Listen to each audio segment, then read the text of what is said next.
So, just to be formal, we'll go ahead and call the meeting to order. And Rose, if you want to call the roll quickly. Councilmember Boger, Councilmember Lindsay, Councilmember Greenlee. Here. Councilmember Here. Lindsay, Councilmember Shoemaker, Just here. Councilmember Poisson, Councilmember McDaniel. Thank you. We know that council members McDaniel and Wagner are out of town and traveling, and Councilmember Boger will join us a little bit later. So with that, unless somebody's got something burning that they want to, from the public that wants to speak, we might go right into the meeting if that's okay. No decisions at this meeting anyway, and just so everybody knows, we're only here for an hour this evening. At 6:15, we'll break for a reception between 6:15 and our 7 o'clock meeting for our retiring city attorney right next door. So everybody is invited to go along with us over there. So with that, Chief. Good evening again. So Sherry's was tasked with working on some upgraded changes to the code dealing with alcohol and marijuana, primarily with alcohol, which is the first one. One of the problems that we encounter in writing alcohol citations is it's traditionally has been a misdemeanor ticket, and the officers write the ticket, have to go back and do a report. It's very time-consuming. So in an effort to kind of speed that process up, we looked at just making it just a civil infraction. The officer could go out, write the ticket, and be gone. It'd just be like a huge time saver for us. And court costs. And court costs as well. Still accomplishes the goal of doing some type of alcohol enforcement, but is a time saver for police and cost savings to the city. The second had to deal with marijuana, and with that, legally now there's some issues that came up with where people might be using it in public, in parks, that sort of thing. So we treated that piece the same for any legal amounts that one would have that that was a violation if they're using it in public or in a park. That we treat that the same way as a civil infraction and issue a ticket, seal a ticket, and be gone. Certainly, if they are in possession of amounts that were greater than what the law allows, then it would be a misdemeanor ticket, or if even greater amounts, possibly a felony. Or younger than 21. Or younger than 21, thank you. So this was brought up at Public Safety. I think it was received well there, and wondered just open any questions you might have. Yes, Joyce. Is there, with the infraction, is there a fine when they get the ticket? Yes. How For much is? both of them are now, or will be, Class 3 civil infractions, and the across the board, I think, penalty for a Class 3 civil infraction is $50. And so if they have more than one ticket, if they get multiple tickets? I do believe there's a progressive scale in the RCW. Other questions, Paul? I just wanted to say that others were out of town, so I filled in on Public Safety Committee. And one of the other things that I asked exactly that question. And if you get a real repeat offender, you still have the opportunity to turn it into the misdemeanor, which could involve an arrest and jail and all of those kinds of things. So we haven't eliminated any scope here. And I'll let Dave speak for himself, but I strongly support this. This makes great sense to me. Thank you. Dave? The members of the Public Safety Committee who were present at last Monday's meeting, and those who were represented, Paul Greenlee was standing in for Joyce, strongly encourage this and support what the police chief's trying to do here.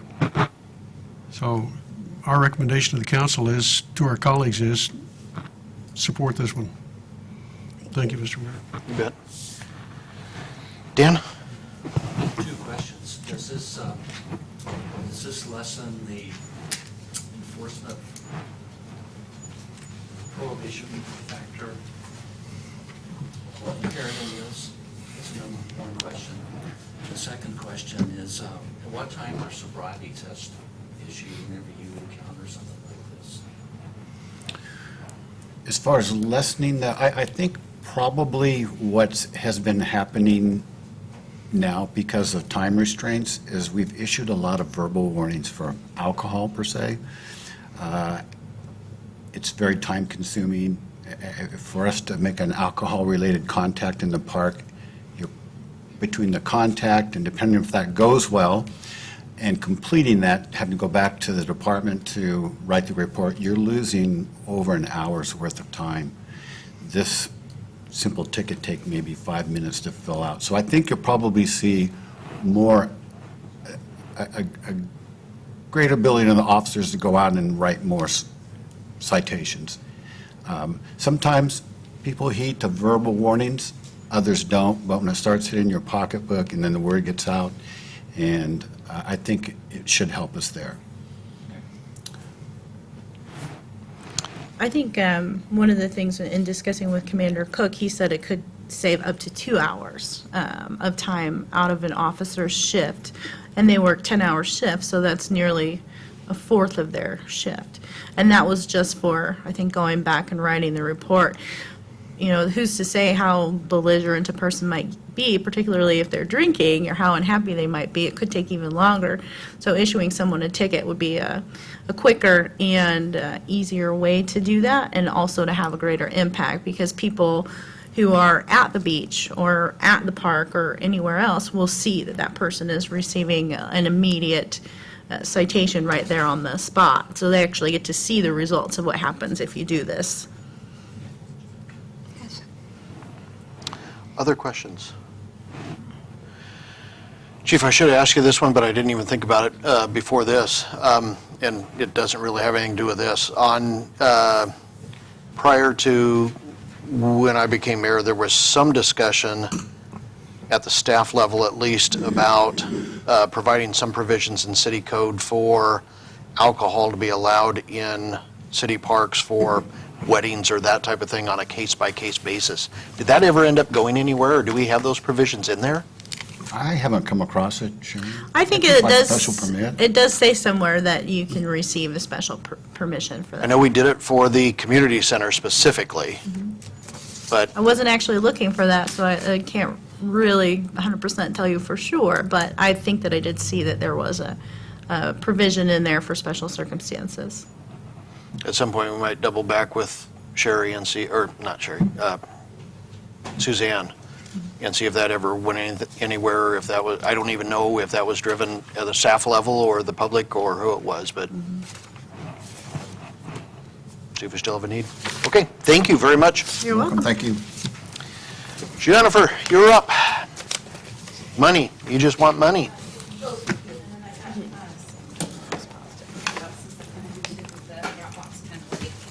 Thank you.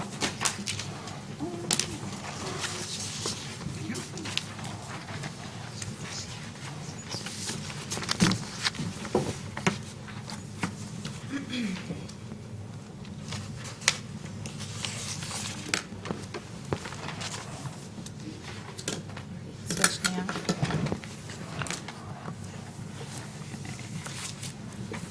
Let's see, and I have additional copies there.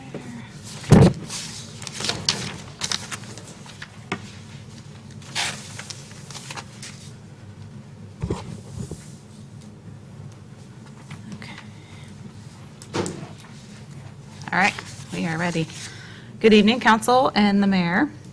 We have our second quarter update that we're going to go through tonight, and then also the 2017 budget strategy and long-range forecast, as we are starting to present our department budgets later this, either during workshop or at council tonight, depending on how long workshop goes today. And so we wanted to update you on our strategy and where we're at, and then give you the budget calendar moving forward, since we're getting closer and closer into adopting the 17 budget. So for the second quarter update, for 2016. Revenues for the general and street fund are at about 53% of the budget, up from about 5.4% from last year at the same time. Did you swipe it? Sorry.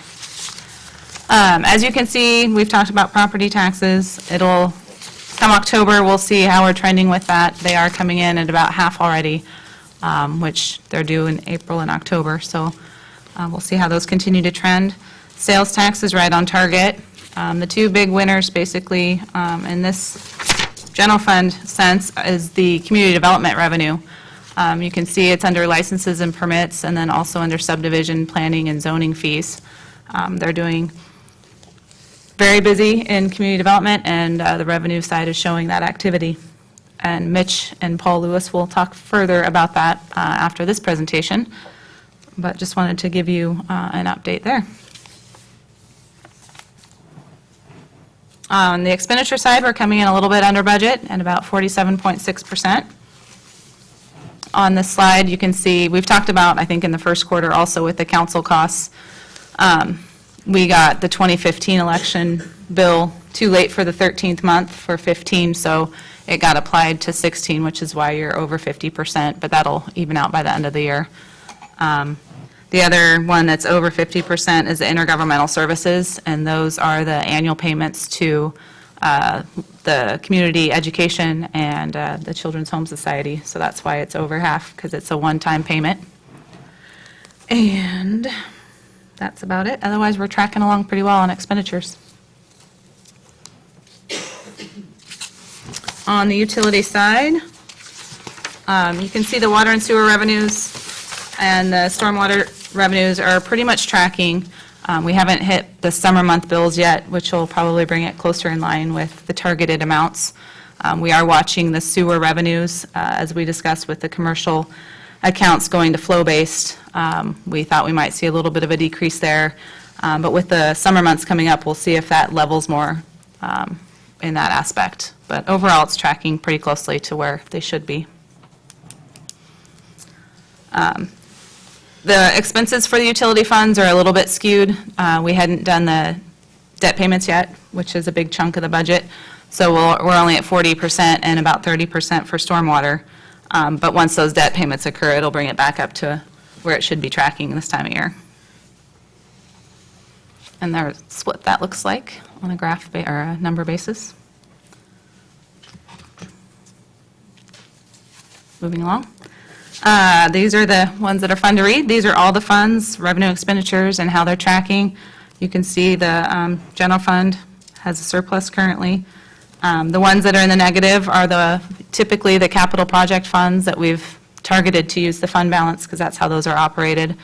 Again, you can see the REIT funds, 104 and 106. REIT has been staying strong with all of the real estate transactions going on in the community. It continues to do well.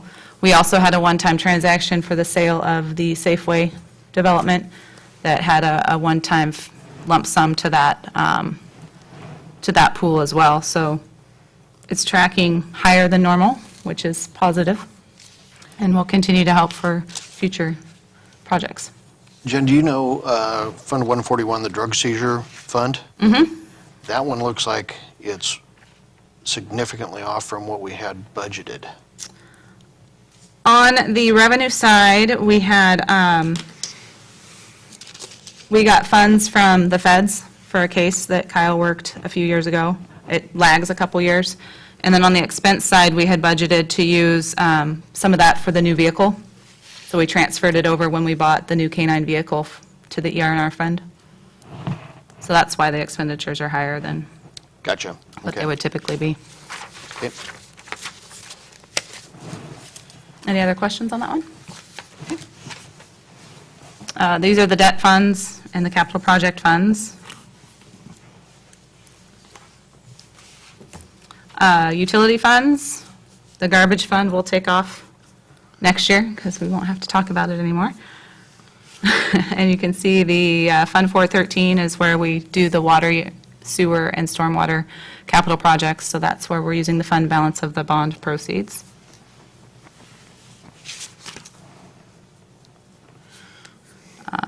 and then the ER&R programs and the agency-type funds.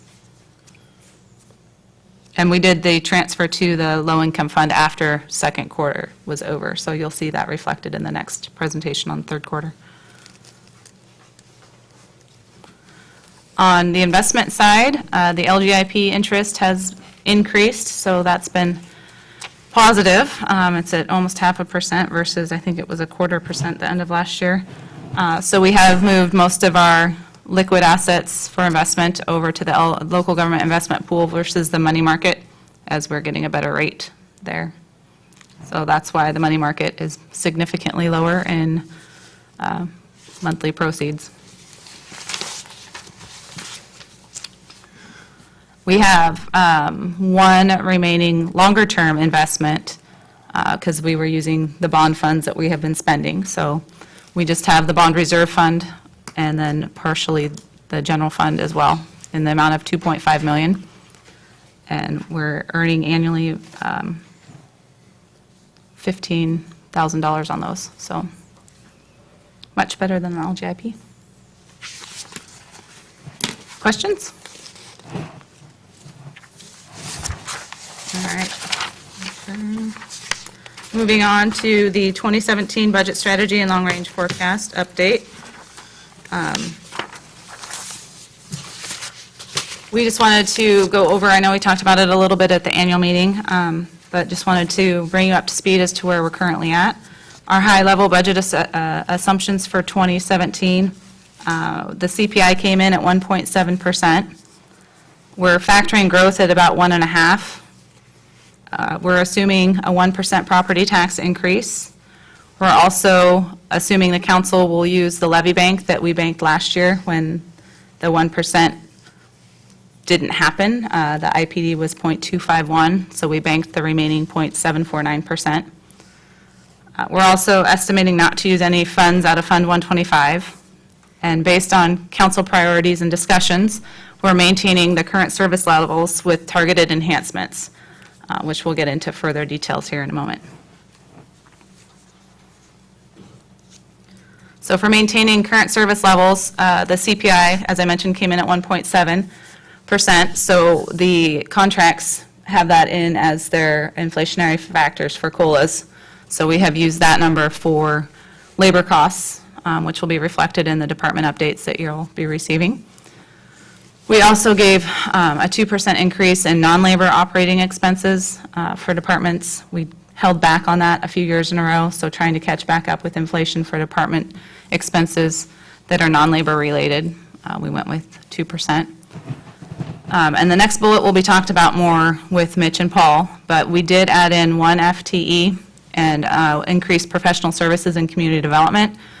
The offset is increased revenue in that department, but in order to maintain current service levels in community development, this is a necessary step that is supported by the revenues that are being received.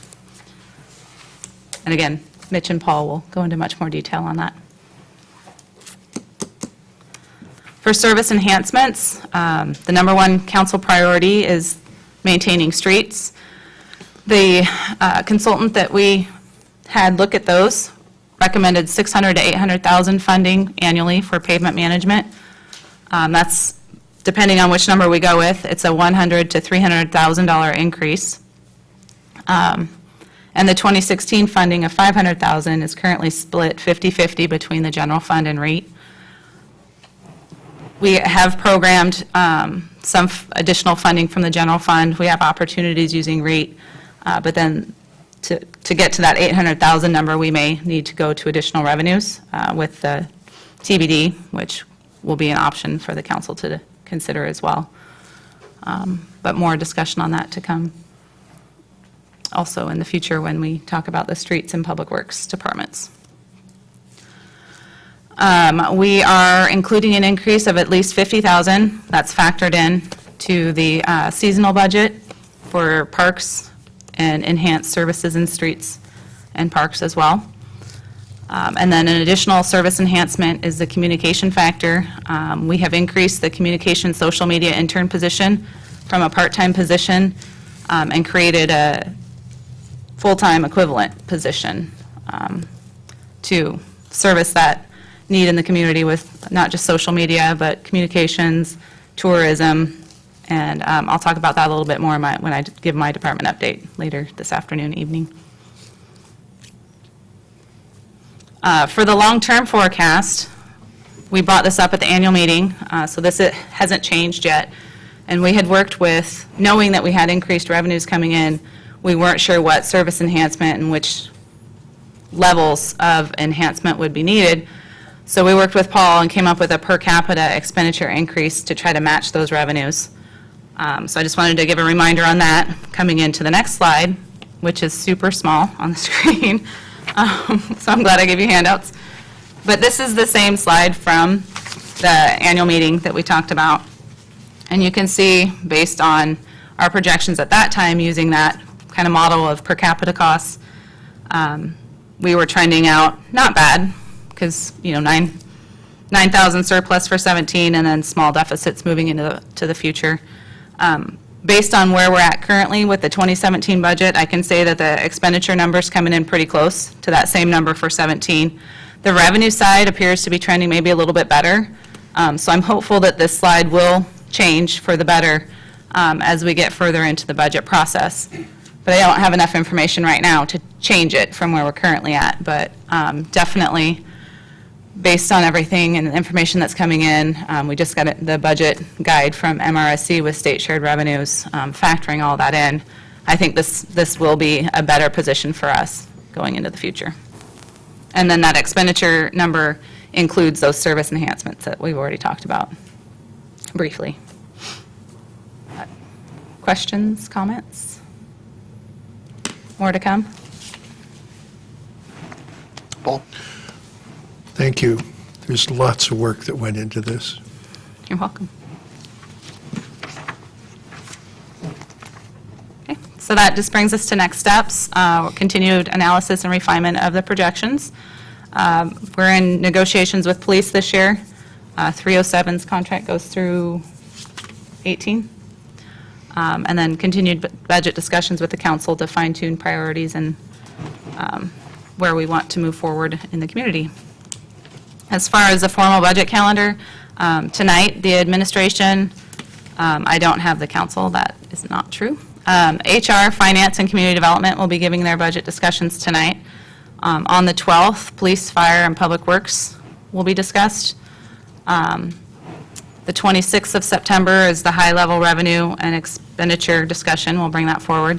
We'll also be bringing forward the supplemental budget for 2016. We need to make some refinements to the budget. So we figured that was a good time to factor that in.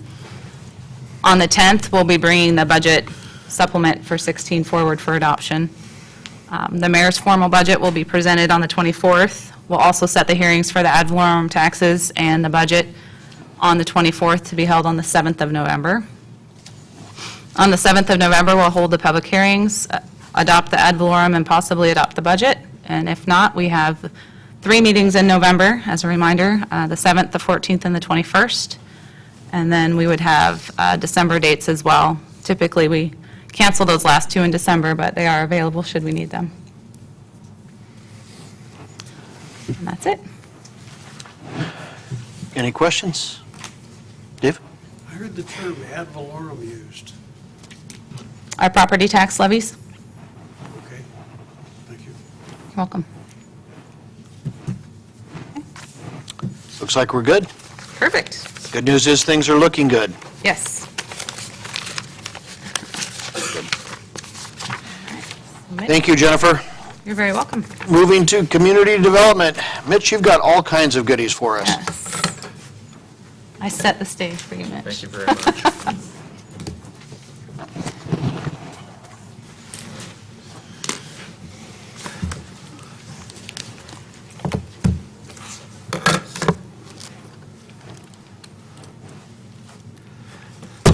Good evening, Mayor and Council. The first item I'd like to discuss this evening is a supplemental professional service agreement with Berger. As the council is aware, We have undergone our UGA land use study. We've had several meetings, technical advisory committee meetings, city center focus group meetings, and obviously adoption hearings with this council. One of the things that we stressed during that time period was the need for good, solid information around transportation. And Berger went back and brought on a consultant to help with the transportation needs, and that is adding to the cost of our professional service agreement in the amount of $42,452,000, the majority of which is related to those transportation issues, but it also addresses 3 additional technical advisory committee meetings, one of which is already scheduled for tomorrow night, and as well as another city center focus group and adoption meetings to adopt the changes associated with the UGA land use study. So the recommended action is to authorize the mayor to sign the supplemental professional service agreement this evening as part of the consent agenda. And I said it in my agenda, Bill. I do apologize for walking it on the same night as we're asking you to take action, but timing is very critical associated with this in order to get it all done before the moratorium runs out. So, Dave? Where's the money coming from? it would be a general fund. Yeah, I have budgeted it. It's in the budget? As part of my budget, yeah. We have capacity for it, yes. So it's already been appropriated? Yeah, general professional services. Okay, thank you. Just want to make sure it's not coming out of the reserve. No. Okay, I think we're good on that one. Thank you. You'd like us to do an emergency moratorium this evening as well? Yes, this item came up at the Community Development Committee. We've had several concerns. Obviously, we've been talking about the UGA land use study, and a lot of things that came out of that was concerns related to Woodburn Hill. We saw things that, yes. Hang on just a second. Dave, was Michelle going to call in this evening for this? When it comes up at council? Potentially when it comes up on council, but I don't know if we ever heard back from her. Does she need to be, in order to vote, does she need to be part of this conversation as well? No, Okay, no, you don't have to Just be. double checking. You don't have to be at a workshop. okay. Go ahead, Mitch. Thank you. And so a lot of the issues that were coming up that we heard about in working on the UGA land use study were concerns that we already saw in Woodburn Hill. And the council was concerned with the potential for development within that area and felt that it would be better served not having the sub-area there. In fact, lifting the sub-area and just relying on the underlining zoning designations and our existing engineering standards. And so they wanted to bring that forward as an emergency moratorium, and that would be for 6 months. It has the same provisions within it as we did in the UGA land use study that would allow development to proceed as long as it was in compliance with the underlying zoning and the existing regulations and a development agreement as well. So it wouldn't necessarily preclude development from moving forward, but it would place different parameters upon it, and again, require a development agreement to come in front of this council. And so tonight, it will be an emergency ordinance that you can take action on at your meeting. It does take a majority plus one, so it will need 5 votes in order to pass. But that is, the recommended action is to adopt that moratorium this evening, and it'll be under new business. And that's one that's already been discussed by Community Development? Your Committee. committee. It's- Correct. David? I just wanted to make sure that I understood the material you put together on this. If a proposal comes in that meets the underlying development agreement requirements, it'll be approved even during the moratorium. Correct. They would have to comply with the underlying zoning and our existing engineering standards and have a development agreement that would come in front of this council. Great. Paul? I just wanted to say that there was a lot of discussion in the Community Development Committee, that what Mitch has at this point is finely tuned. Brent weighed in a lot on this, and he'll speak for himself, but at last report, he was happy with the result. There was also a great deal of discussion within the council, and we had the benefit of Councilman Boger's significant experience in this area, and I think he was the one that came up with, can we do this with, approve the development proposals during the moratorium if they meet the underlying requirements of the zoning and the development agreement. So my thanks to all of my colleagues, but especially to Mr. Boger, who isn't here tonight. Thank you, Mr. Mayor. You bet. Any other questions on that item? Okay. Moving along, you've got some permit fee reviews and some staffing. Let me get a presentation pulled up here. Just roll into it.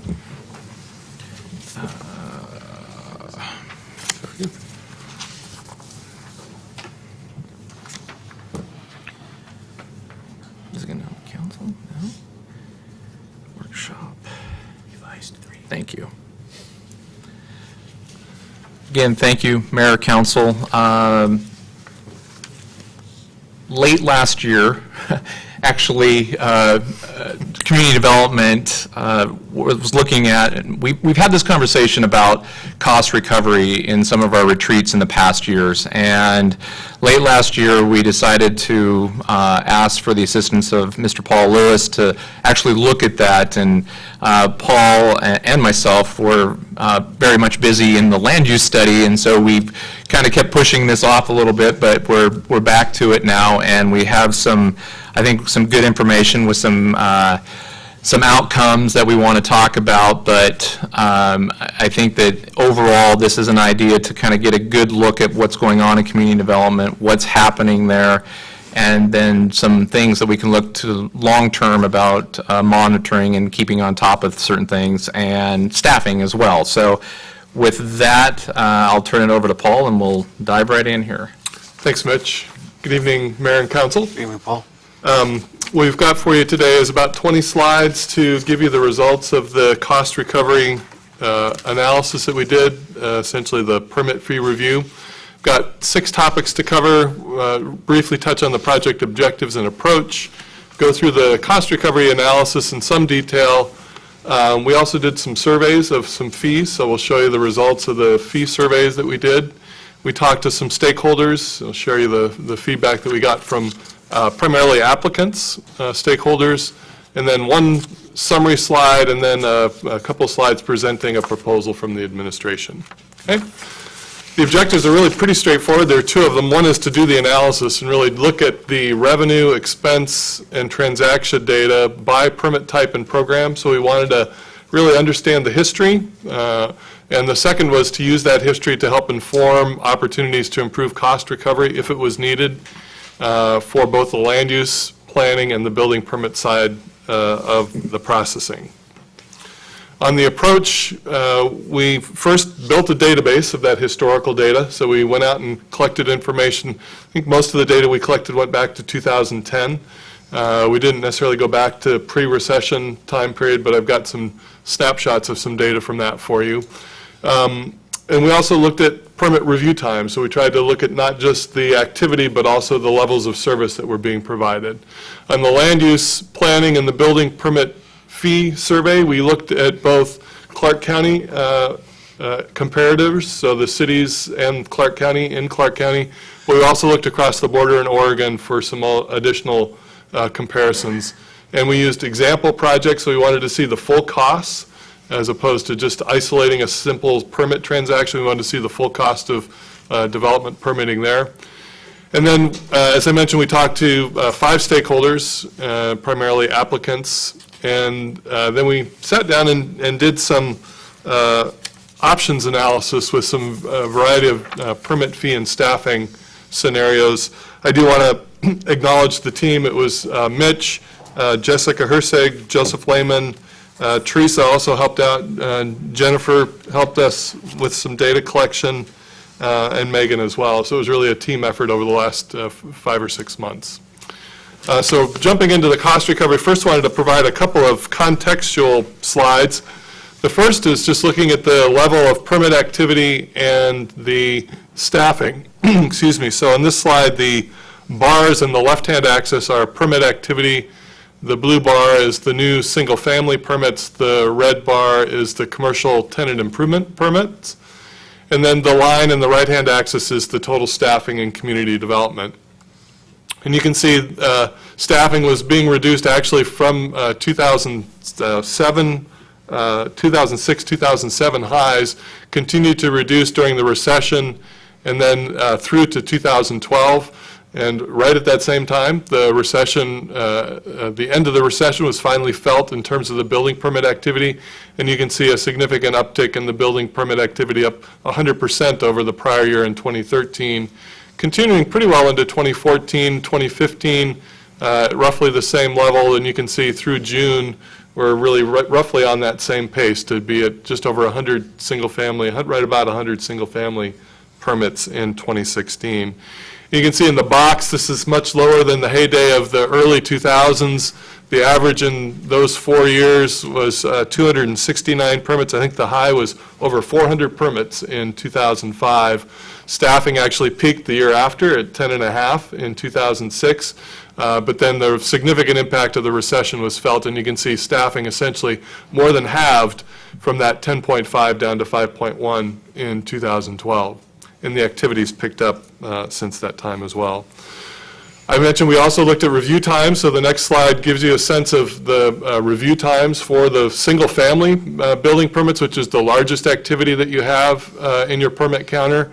So we looked at 2013, 14, and 15 data, and the bars in the left-hand axis are the number of single-family building permits issued in 3 sort of tranches. The first tranche is the permits that were issued in 10 workdays or less. The middle is the number of permits issued between 11 and 29 workdays.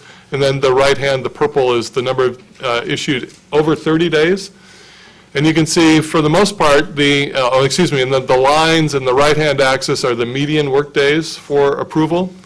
So you can see the actual level of service has stayed fairly steady over this time period, improving a little bit from 14 to 15, but the vast majority of the permits being issued in that 11 to 29-day period, consistent with 2016. I do have anecdotal evidence and a little bit of data for June and July, suggesting that these timeframes have extended with the additional activity that the staff have been experiencing in the last couple of months. Okay? The last context slide is to just talk through policies. Most jurisdictions have policies around their cost recovery. They're framed primarily by state law. Land use cost recovery policies are generally well below 100%. That's allowed. Most jurisdictions identify external benefits related to the regulatory review of land use decisions. So it's not just a benefit that goes to the individual landowner, but the surrounding landowners also benefit from the regulations that are reviewed in land use, whether it's stormwater or other types of issues. So the land use side is typically well below 100% cost recovery. And there's a fixed cost for small towns of expertise. So you want to have the expertise that's able to respond to complex, or at least a moderately complex set of land use applications. But that staff has to be resident whether you have 1 application or 5 or 6. So then the land use side typically has lower cost recovery than the building side. As I mentioned, the framing of this really comes from the state. The state RCW and the state auditor specifically provides that you can't use permit revenues to pay for other services. They have to be used to pay for the costs of issuing permits. You can't use building permits, as Jennifer mentioned earlier. You've got surplus revenues, or revenues this year are exceeding your budget on the permit side. We can't use those revenues to pay for non-permit-related activities according to the RCW. So those have to be used for, to cover the costs. So that's where we get that 100% cost recovery as being the target for the permit side. And then the last context piece was the last Washougal permit fee increase was in 2008. So jumping into the cost recovery analysis, we start with the revenues. The revenues really pretty much track the activity here. You can see 10, 11, 12, total revenue just under $300,000. The building permit side, the lion's share of this, roughly 90% of the permit-related revenue comes from the building permit side. The significant uptick in 2013 continues in 14 and 15. And then in 16, you can see we're on pace really to get over $600,000 of revenue in 2016. So we should be on track to exceed the 2014 and 15 high water marks. On the expense side, we had to do some manipulation of the data to make sure we were tracking just the permit-related expenses. We had to exclude the long-range planning, so the comp plan type activity doesn't get included in the cost of issuing permits because that's associated with long-range planning, so we had to exclude that. We excluded 75% of the director's costs and 5% of the planner's costs to do that. And then we had to allocate costs to the different functions to make sure we were appropriately costing each of those permit activities. On the director side, we took 15% of the remaining 25% and allocated that to land use, more hands-on land use activity review, and then 10% for overall department administration. And then we took the permit tech staff. We took 75% of their time to building and 25% to land use. And then we also brought in indirect costs, so the support services costs that the city provides, the human resources, the accounting, those types of the administration, those types of costs. In order to get the full costs of providing the permit services, we included those costs as well. So the next slide shows you the fees, or excuse me, the expenses, and consistent with the staffing decreases that we showed you earlier, these expenses declined through 10, 11, and 12. And you can see the difference between the building permit issuance expenses and the land use review expenses. Here in this slide, the building permit side is roughly 2/3 of the total, the land use side roughly 1/3. Small amount of engineering expenses as well. You contract out your engineering review, and those contract costs are passed through to developers, so those expenses are shown there as well. Okay? So we put both the revenues and the expenses together by each of those functions, and we get a cost recovery, again, thinking in terms of our target of 100% overall.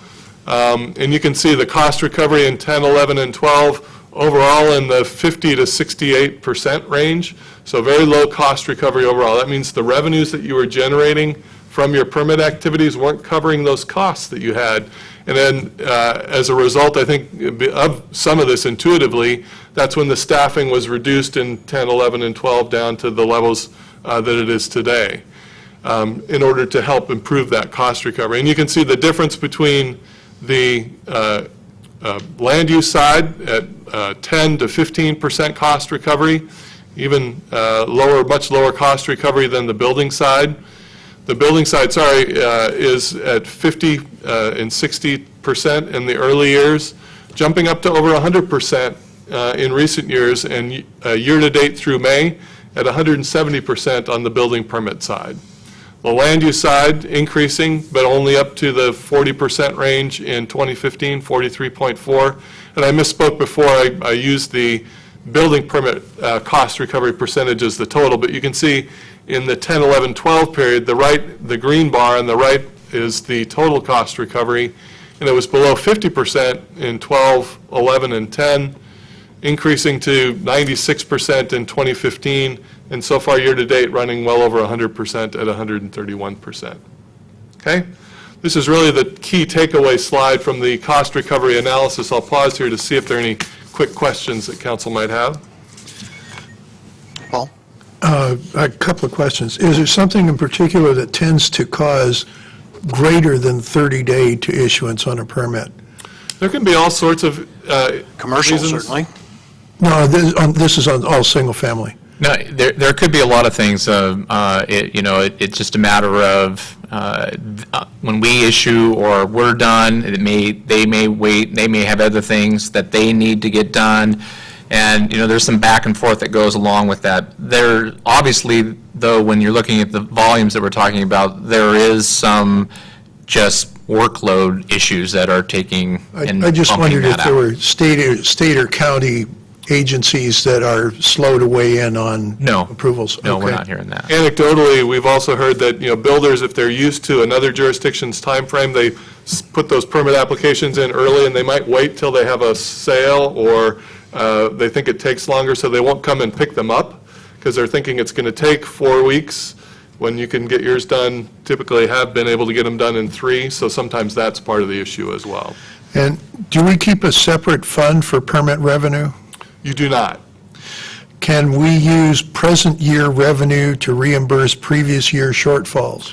That's a technical question, I think, for the state auditors. I can tell you that in a recent review that they did in Ridgefield, they didn't allow them to cover prior deficits with current revenue. So they are looking more at a one-way window, if you will, one-way valve on those, so. Just quick off the top of my head, we might be able to fix that if we had a separate fund. Yeah, and I think their preference for the larger cities is to have a separate enterprise fund for the building permit, something to consider. I mentioned before, one of the other pieces of analysis that we did is looked at permit costs, the next slide? Sorry. All right, there we go. Permit fees for example projects. This slide shows you the results of that comparison at the Clark County level. So I've got 4 example projects going left to right, the single-family residence, a 15-acre, 80-lot subdivision, a 35,000 square foot flex building, warehouse, office building, and then a 15,000 square foot retail building. And you can see on the single-family residence side, although it's a little bit tough to discern from the bars, you're at roughly 79% of that, but you're the lowest cost for the single-family residence permit. For the subdivision, you're just second lowest, just above Battleground. And for the flex building and the retail building, you're right around the median for both of those permit activities.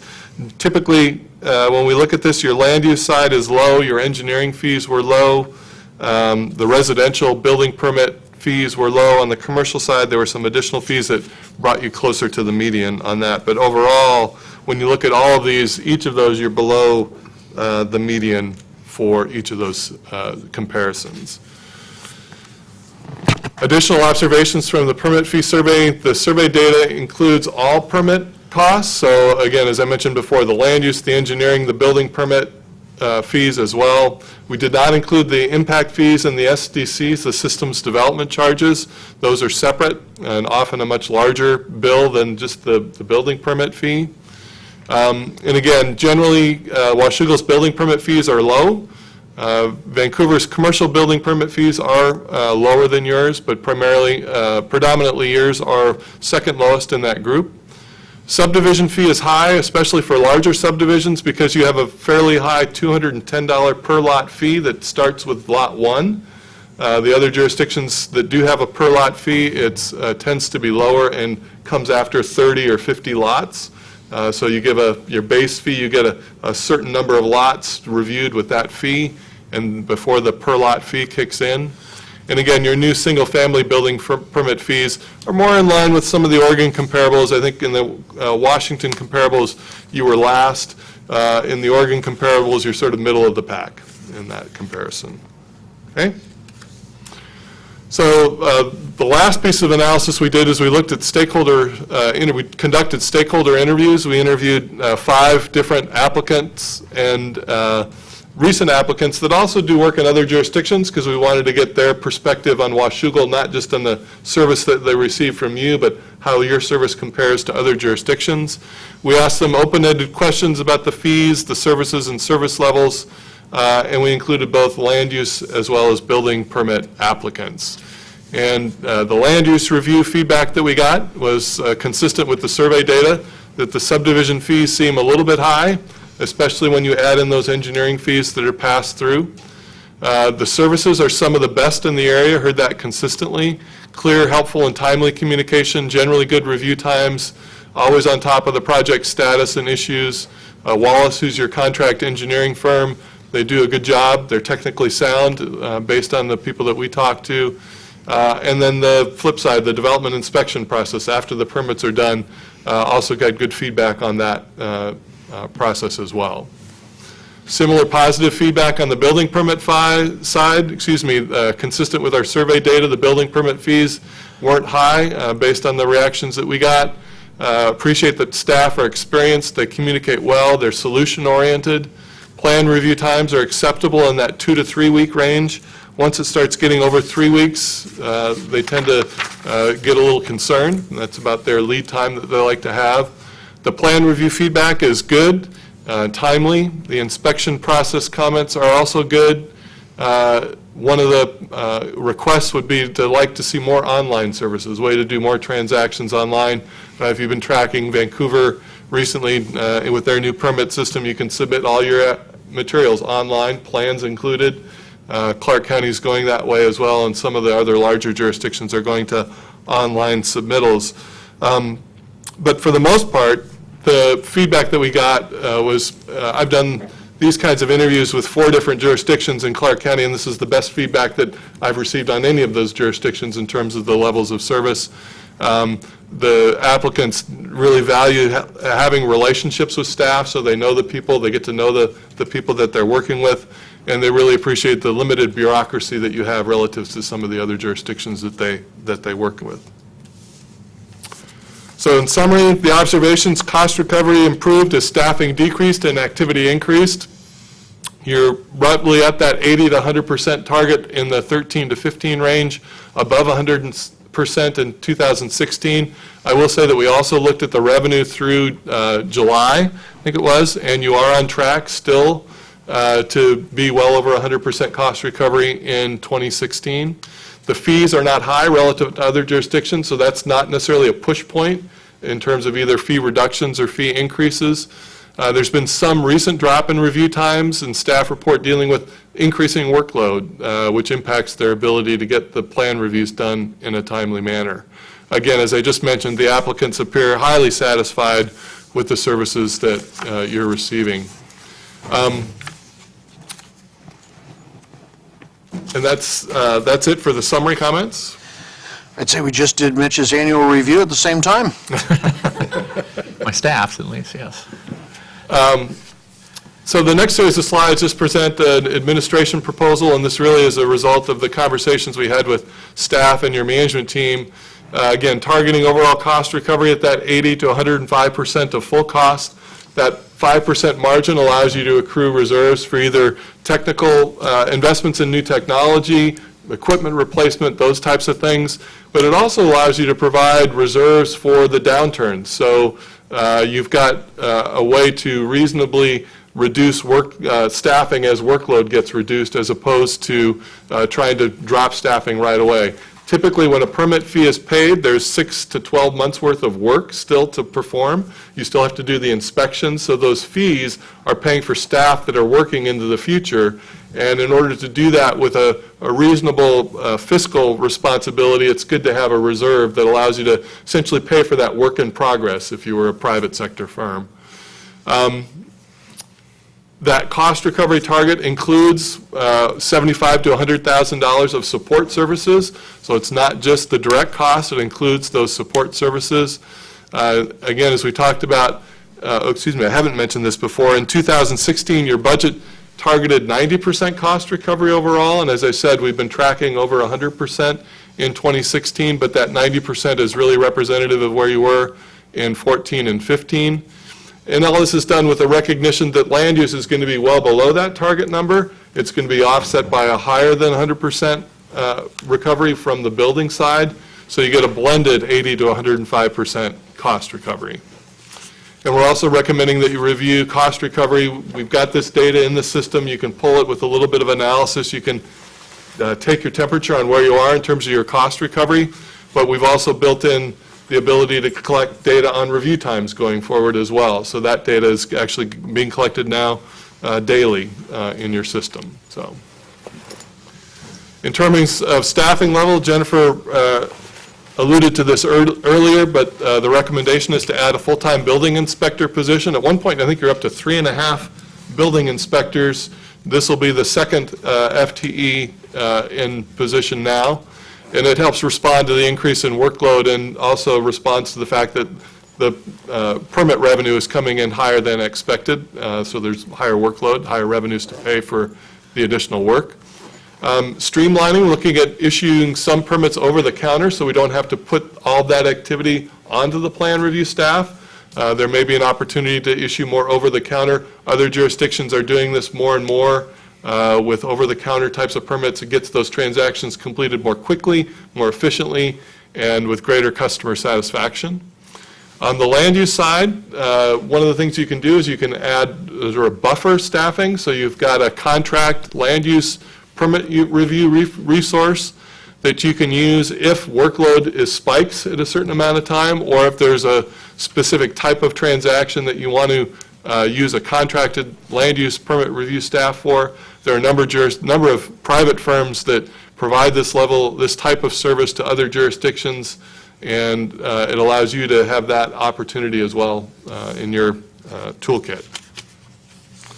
On the permit fee side, there'll be a proposed fee change in your 2017 budgets to lower that subdivision fee, as we talked about before, that per lot fee, dropping that almost by half from $210 to $110. It will reduce the subdivision fee by about 35% for that 80-lot subdivision that we looked at. I think this is appropriate given both the comparator information and also the overall cost recovery that you're facing. Administrative adjustments to valuation. Almost all jurisdictions use the International Code Council valuation table that's published, actually it's published twice a year, for calculating their valuations that then the permit fee gets applied to.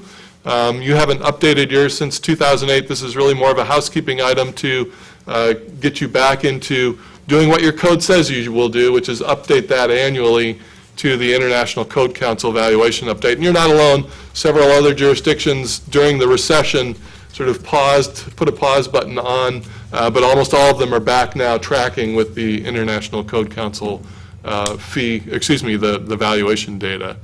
The last adjustment, again, for you was back in 2008. This will have an impact on the single-family residential permit, which was the lowest in the Clark County jurisdiction for you. It'll be about a $470 increase for them. In discussions with the stakeholders, again, it's really not so much the amount of the fee, especially at that level, that concerns them. It's the service level, being able to get those permits turned around in that 3-week time frame. Okay? So next steps call for recruiting a new full-time building inspector position in the short term, including the funding in the supplemental budget that Jennifer referred to earlier, coming to you in September. Establish that contract for land use review services. You've got existing appropriation to do that in 2016. It'll be included in 2017 as well. Lower that subdivision fee in 2017, and then that adjustment to the valuation. Good job, Paul. Got 1 minute to go. Paul, thank you. Once again, you have a great way of taking a whole lot of material that is coming from a whole lot of different sources and putting it into very concise terms. Questions from Council? Joyce? I just have a comment. This is something that I've wondered about, and it's nice to see what is actual, so thank you very much. Welcome. Paul? Second. Dave? I understand now why you needed an outside help on this one. It was a team effort, though. There's a lot of data that staff provided, and so it was a pleasure working with them. And as always, it's a pleasure to work with Paul. I greatly appreciate all that work that went into this, and I'm hopeful that we can move all this forward. So for the most part, everything that Paul just went over will be dealt with a couple of different ways. One, through your supplemental budget that we'll be bringing forth here shortly, which will give authorization for us to go ahead and do some additional hiring, or at least get that process started for this year. And then all the rest of it rolls into the 2017 budget and becomes real in there, depending on what all your deliberations are on the budget itself. But as Paul went through the numbers that would increase, some of the numbers that'll decrease, that type of stuff, there'll be put into the budget and seeded in that direction, so. Other questions? Nope. Okay, we're going to